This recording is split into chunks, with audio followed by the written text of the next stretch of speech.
Well, before implementing an NLB, let's understand the configuration scenario. We are going to create a network load balancer mapped to two availability zones. Each availability zone will have one server or one EC2 instance. First, we will configure both servers to be FTP servers and add them to target group 1. Next, we will configure the servers to be web servers and add them to target group 2.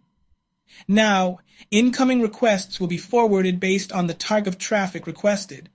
The requests will be forwarded to target group 1 for FTP traffic and to target group 2 for HTTP traffic. FTP uses TCP port 21 and HTTP uses TCP port 80. Since the network load balancer operates at the fourth layer of the OSI model, which includes transport layer protocols such as TCP and UDP, it can inspect incoming traffic for the requested protocol and port number and forward it to the appropriate target group. So, this is the configuration scenario. Let's go to the AWS console and configure the servers. Well, from the EC2 panel, we will launch a new instance. I'll give it a name like Server 1.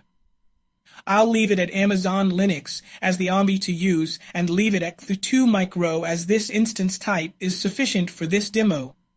I will select a key pair. And in network configuration, I will edit this as there are some changes to be made in this part. I choose my VPC to use. In subnet, I will choose US East 2A. It will have public IP.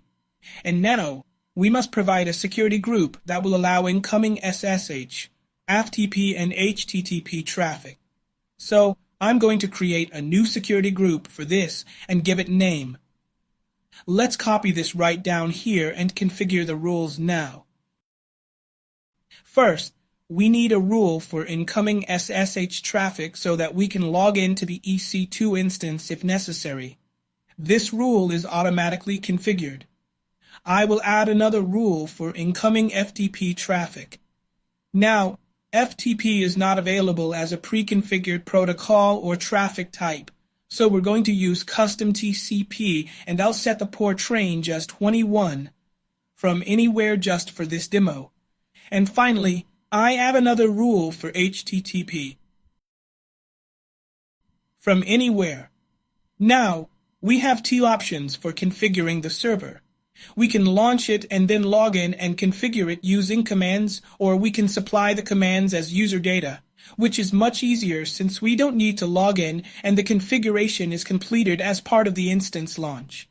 So, I'll go to the Advanced Details section down to the User Data section. Here, we'll provide the configuration commands. So, these are the commands we are going to use to automatically configure the server.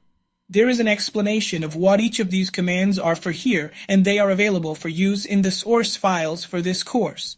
Basically, I am installing Apache for the HTTP server and VSFTP for the FTP part.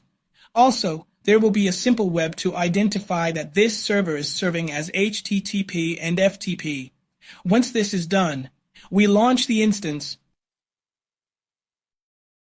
Okay, we update here until it is running. And once in this state and with the EC2 selected, we go Actions, Image and Templates, and launch more like this. Here, we will change the name to Server 2. We choose a key pair. We choose the subnet in US East 2B.